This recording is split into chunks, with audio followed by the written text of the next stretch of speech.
సాయినాథుని దివ్య మందిరం మొట్టమొదటిసారిగా ఎక్కడ ఏర్పాటు చేశారో తెలుసా? సాయినాథుని విగ్రహంతో కూడిన మందిరం ఏర్పాటు ఎక్కడైందో ఎప్పుడైనా విన్నారా? ఒక సామాన్య సాయి భక్తుడి అద్భుత ఆలోచనే ఇవాళ దక్షిణ షిరిడీగా పేరు పొందింది. కర్నూలు తుంగభద్ర నది ఒడ్డున వెలిసినటువంటి సాయిబాబా దేవాలయానికి ఎంతో ప్రత్యేకత ఉంది. షిరిడీ కంటే ముందుగా కూడా ఇదే ప్రాంతంలో సాయిబాబా విగ్రహాన్ని ఇక్కడ ప్రతిష్ఠించారు. దీంతో ఈ ప్రాంతానికి దక్షిణ షిరిడీగా కూడా పేరు వచ్చిందని చెప్పుకోవచ్చు. అసలు ఈ ఆలయాన్ని ఎప్పుడు ప్రారంభించారు, ఆలయం వెనుక ఉన్నటువంటి చరిత్ర ఏంటో ఇవాల్టి స్టోరీలో తెలుసుకునే ప్రయత్నం చేద్దాం.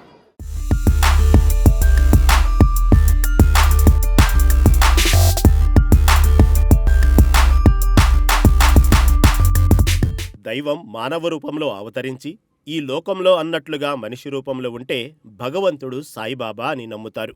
శాంతి స్వరూపుడైన సాయినాథుడు భక్తుల పాలిట పెన్నిదిగా భావిస్తారు. అలాంటి సాయినాథుని కొలిచిన వారికి కష్టాలన్నీ తీరి సకల శుభాలు చేకూరుతాయని, కోరుకున్న కోరికలన్నీ నెరవేరుతాయని భక్తులు నమ్ముతారు, ఆరాధిస్తారు. అలాంటి సాయినాథుని దివ్యమందిరం మొట్టమొదటిసారిగా ఎక్కడ ఏర్పాటు చేశారు? సాయినాథుని విగ్రహంతో కూడిన మందిరం మొదటిసారి కర్నూలు జిల్లాలోనే ఏర్పాటైంది.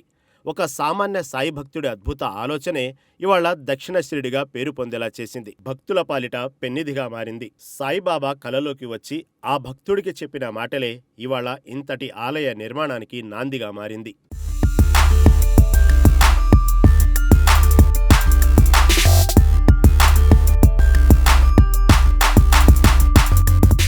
ప్రాచీన ఆలయాల కంటే భిన్నంగా సాయిబాబా ఆలయాలుంటాయి. ఎత్తైన గోపురాలు, గర్భగుడి లేకుండా బాబా ఆలయాలుంటాయి. ఎక్కడ చూసినా ఆలయ నిర్మాణం ఒకేలా అనిపిస్తుంది. కానీ ఆంధ్రప్రదేశ్లోని ఓ ప్రాంతంలో ఉన్న బాబా ఆలయం మాత్రం చాలా విభిన్నంగా కనిపిస్తుంది. దక్షిణ షిరిడిగా పేరుగాంచిన ఆలయాన్ని చూస్తుంటే నక్షత్రాన్ని తలపిస్తుంది.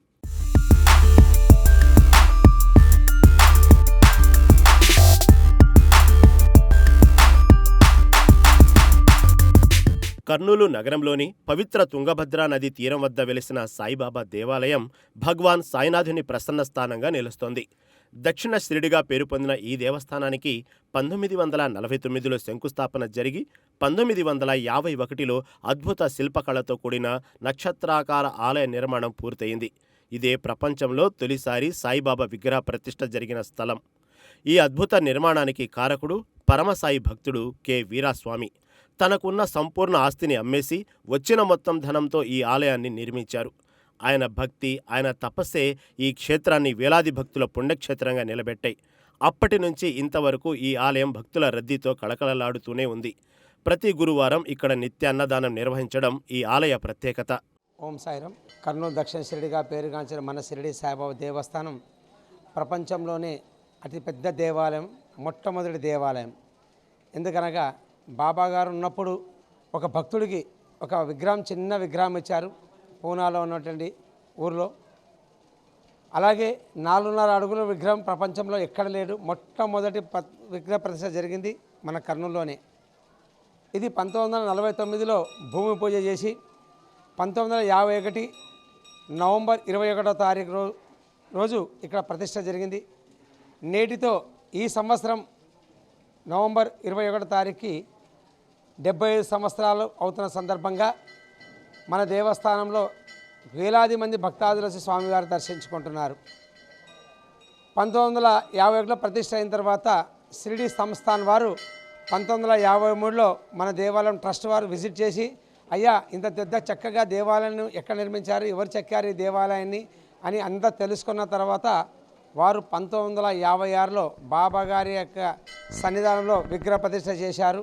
ఆ సమాధి మందిరంలో ఈ దేవాలయంలో ప్రతి సంవత్సరంలో చాలా కార్యక్రమం, ప్రతి నెల ఒక కార్యక్రమం జరుగుతున్నది.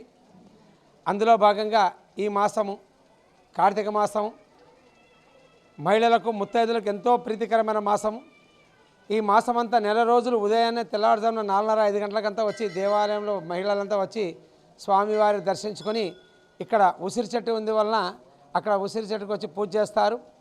అలాగే ఈ కార్తీక మాసంలో పవిత్ర తుంగభద్ర నదీ తీరం నందు గంగమ్మ ఒడిలో దీపాలు వదిలే కార్యక్రమంగా ఉంటుంది. ఈ కార్యక్రమం కార్తీక పౌర్ణమి అంటే నవంబర్ 5వ తారీఖు 2025 సంవత్సరము వచ్చే నెల ఉంటుంది. ఈ కార్తీక మాసంలో పౌర్ణమి రోజు సాయంత్రం 6 గంటలకు మహిళల చేత ఆ గంగమ్మోడిలో దీపారాధన, నీళ్ళలో దీపాలు వదిలే కార్యక్రమం ఉంటుంది. దానికి కావాల్సిన పూజా సామాగ్రి అంతా కూడా బాబాగారే ఏర్పాటు చేస్తారు. కనుక ముత్తైదులంతా వచ్చి ఈ కార్యక్రమం పాల్గొంటారు. అలాగే అదే రోజు సాయంత్రము 6:30కు సంధ్యాహారతి, 7 గంటలకు గంగాహారతి. కాశీలో ఏ విధంగా అయితే గంగాహారతి ఇస్తారో ఆ రోజు మన దేవస్థానంలో గంగాహారతి ఇస్తారు. 7 గంటల 15 నిమిషాలకు జ్వాల తోరణం, 7:30 గంటలకు పాలు కాంచే కార్యక్రమం. 6 బయట వెన్నెలలో పాలు కాంచి వేడి చేస్తున్నప్పుడు చంద్రుని యొక్క ప్రతిబింబాలు ఆ పాల మీద పడతాయి. ఆ పాలు సేవిస్తే మంచి జరుగుతుందని శాస్త్రాలు చెప్తున్నాయి. కనుక పాలు కాంచే కార్యక్రమం ఉంటుంది. 8 గంటలకు పల్లకి సేవ. పల్లకి సేవ అనంతరం దేవస్థానంకి వచ్చిన భక్తాదులందరూ కూడా బాబాగారు అల్పాహారం ఏర్పాటు చేశారు. ఇలాగా ప్రతి నెల ఏదో ఒక కార్యక్రమం ఉంటుంది. అలాగే డిసెంబర్ 4వ తారీఖు దత్త జయంతి. దత్తాంశంలో మొదటివారు దత్తాత్రేయ స్వామి అయితే చాలా అవతారాలు వచ్చాయి. అందులో మొదటి అవతారంగా శ్రీపాద శ్రీవల్లభుడు, నృసింహ సరస్వతి, మాణిక్య ప్రభు, అక్కల్కోట మహారాజ్, చిట్ట చివరి వాడు షిరిడి సాయినాథ్. దత్తాంశంలో జన్మించిన వారు కనుక వచ్చే నెల డిసెంబర్ 4వ తారీఖు గురువారం రోజు దత్త జయంతి ఉత్సవాలు అత్యంత వైభవంగా జరుగుతాయి. వేలాది మంది భక్తాదులు వచ్చి ఈ కార్యక్రమం పాల్గొంటారు. అలాగే మనకు దేవాలయం పక్కన తుంగభద్ర నది ప్రవహిస్తున్నందువల్ల మన దేవాలయం కూడా తెప్పోత్సవం కార్యక్రమం జరుగుతుంది. సాయంత్రం 7 గంటలకు వేలాది మంది భక్తాదులు వచ్చి ఆ తెప్పోత్సవ కార్యక్రమం తిలగించి అనంతరం స్వామివారి తీర్థప్రసాదాలు స్వీకరిస్తారు. అలాగే ప్రతి నెల సంక్రాంతి వచ్చిందంటే సంక్రాంతి సంబరాలు, మహిళలకు ముగ్గుల పోటీల కార్యక్రమాలు, శివరాత్రి కార్యక్రమాలు, ఉగాది, శ్రీరామనవమి, గురు పౌర్ణిమ కార్యక్రమాలు, ఇలాగ ప్రతి నెల ఏదో కార్యక్రమం చేస్తూ ఈ దేవాలయం దేదీప్యమానంగా వెలుగుతున్నది. నా పేరు మహాబళేష్. ఈ దేవస్థానం భక్తమండి ట్రస్ట్ మెంబర్ అండ్ ప్రధాన కార్యదర్శిగా ఉన్నాను. అంతేకాదు, భక్తులు ఎవరైనా తమ కోరికలు నెరవేరాలంటే మనస్ఫూర్తిగా అంతఃకరణ శుద్ధితో ఆ సాయినాథుడిని స్మరించుకుంటే సాయి కోటి రాస్తే చాలు అనుకున్న కోరికలు నెరవేరి సకల శుభాలు కలుగుతాయని ప్రతీతి. భక్తులు ఎవరైనా సాయిబాబాను దర్శించుకోవడానికి షిరిడి వెళ్ళలేని వాళ్ళు తమ మొక్కులు తీర్చుకోవడానికి ఇక్కడ ఆలయంలో పూజలు చేస్తే చాలు షిరిడి వెళ్ళి స్వామిని దర్శించుకున్నంత పుణ్యఫలం లభిస్తుందని ఇక్కడి భక్తుల నమ్మకం.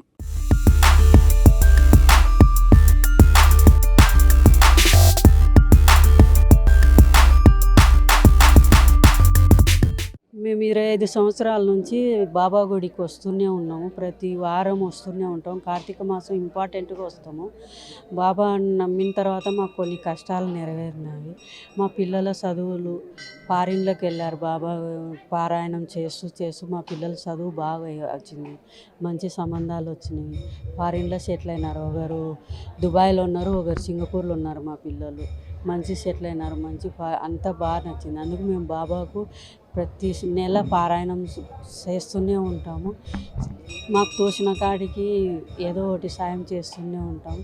తెలిసిన వాళ్ళకు కూడా చెప్తూనే ఉంటాము, మీరు ఏదన్నా ఉంటే వారాలు మొక్కుకొని బాబాకు తిరుగుతూ ఉండండి, ఖచ్చితంగా నెరవేరుతుంది అని. మాకు తగినట్టు కూడా మా కోడలు మాకు బాగా అనుకూలంగా వచ్చింది. అంతా మాకు బాబా దయాలని. అందుకు ప్రతి కార్తీక మాసం అంటే కంపల్సరీ బాబా గుళ్ళనే ఉంటాము. నా పేరు శ్యామలమ్మ. అంటే ఎప్పుడు ఆయనని తలుచుకున్న ప్రశాంతంగా ఉంటుంది. మనకు ఏదైనా మా టెన్షన్స్ ఉంటాయి, ఏదో ఒకటి ఉంటుంది కదా, అది ఉన్నప్పుడు గుడికి వచ్చి కాస్త ఆయనని చూసినప్పుడు మనసు ప్రశాంతంగా ఉంటుంది. ఏదైనా కష్టము ఉంటే చెప్పుకుంటే కొంచెం తీరుతుంది, దానికి సొల్యూషన్ దొరుకుతుంది. అట్లా నాకు నమ్మకం. మన గుడికి ఒక ప్రత్యేకత ఉంది. దక్షిణ షిరిడి అని మనకి ఇది పేరు ఉంది నా సాయిబాబా గుడి. ఇక్కడ చాలామంది నమ్మకం ఎక్కువ ఉంది. ఇక్కడ కోరుకున్న కోరికలన్నీ అందరికీ నెరవేరుతాయన్నది. నా పేరు అనుష. ఒక సాధారణ సాయి భక్తుడి అద్భుత ఆలోచన, ఆత్మీయ సమర్పణ ఇవాళ దక్షిణ షిరిడిగా ఖ్యాతి చెందిన ఈ పవిత్ర స్థలానికి ప్రాణం పోసింది. భక్తుడి కలలో ప్రత్యక్షమైన సాయినాథుని మాటలే ఈ మహద్భరాతమైన ఆలయ నిర్మాణానికి నాంది అయ్యాయి. ప్రాచీన దేవాలయాలాగా కాకుండా సాయిబాబా ఆలయాలు సాధారణంగా సాదాసీదాగా ఉంటాయి. ఎత్తైన గోపురాలు, గర్భగుడి ఇవేమీ ఉండవు. ఎక్కడ చూసినా సాధారణ నమూనాలోనే ఆలయాలు కనిపిస్తాయి. కానీ ఆంధ్రప్రదేశ్లో ఒక ప్రాంతంలోని సాయిబాబా ఆలయం మాత్రం పూర్తిగా భిన్నం. ప్రపంచంలోనే ఎక్కడా లేని విధంగా నక్షత్ర ఆకారంలో నిర్మించబడింది. ఇది సాయిబాబా దేవాలయం యొక్క ప్రత్యేకతనే మనం చెప్పుకోవచ్చు. అంటే మనం ప్రపంచంలో మొట్టమొదటిగా ఈ ప్రాంతంలోనే బాబా విగ్రహాన్ని ఇక్కడ ప్రతిష్ఠించారు. ముఖ్యంగా మనం చూసుకుంటే ఆలయ ప్రాంగణం అంతా కూడా నక్షత్ర ఆకారంలో ఉంటుంది. ఇది ప్రత్యేక ఆకర్షణగా నిలుస్తుంది అని చెప్పవచ్చు. తుంగభద్ర నది ఒడ్డున కూడా ఈ దేవాలయము భక్తులకు ఎంతో కనువిందు చేస్తూ ఉందనే చెప్పవచ్చు. ముఖ్యంగా మనం గురు పౌర్ణమి కావచ్చు, దత్త జయంతి కావచ్చు, ఇలాంటి ముఖ్యమైనటువంటి కార్యక్రమాలు ఎంతో అద్భుతంగా ఈ ప్రాంతంలో నిర్వహిస్తారు. ఇక్కడికి వస్తే కోరిన కోరికలు తీరుతాయన్నది ఇక్కడ భక్తుల యొక్క విశ్వాసంగా చెప్పుకోవచ్చు. ఈ ఆలయం కట్టి ఇప్పటికీ 75 సంవత్సరాలకు వస్తున్నప్పటికీ కూడా భక్తుల సంఖ్య ఇప్పటికీ తగ్గలేదనే చెప్పుకోవచ్చు. ఎందుకంటే కోరిన కోరికలు తీరుతున్నాయి కాబట్టి భక్తులు ఇక్కడికి వచ్చి బాబాను దర్శించుకుంటున్నారనే చెప్పవచ్చు. మల్లికార్జున